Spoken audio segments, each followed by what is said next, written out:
Welcome to the Tech Egg. Don't get scrambled. Enjoy the video. In this video, I will show how to replace RAM 2500 mirror lights.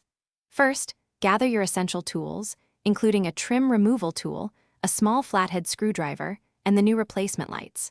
Always ensure your truck is completely off and the parking brake is engaged before starting any work. Working in a well-lit environment will help you clearly see all the small clips and connections, making the process much smoother and safer for everyone involved. Now, let's access the light assembly. First, adjust your mirror glass to its innermost position, creating a gap at the outer edge.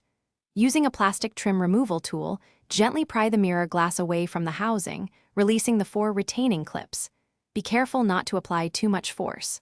Once loose, disconnect the 2 electrical connectors for the heating element and power adjustments. Then, remove the 3 Phillips head screws securing the mirror housing. With the mirror housing open, you will see the light assembly. There are typically 2 small screws holding it in place. Carefully remove these screws using your small screwdriver.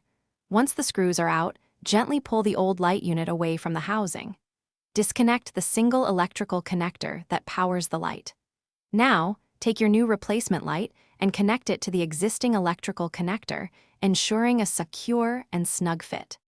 To finish up, carefully insert the new light assembly into its slot and secure it with the 2 small screws. Next, reattach the mirror housing, fastening it with the 3 retaining screws. Reconnect the 2 electrical connectors to the back of the mirror glass, ensuring they are firmly in place. Gently align the mirror glass and snap it back onto its 4 mounting clips. Finally, turn on your vehicle and test the new mirror lights to confirm they are working perfectly. Thanks for watching. Consider subscribing if I helped unscramble your problems.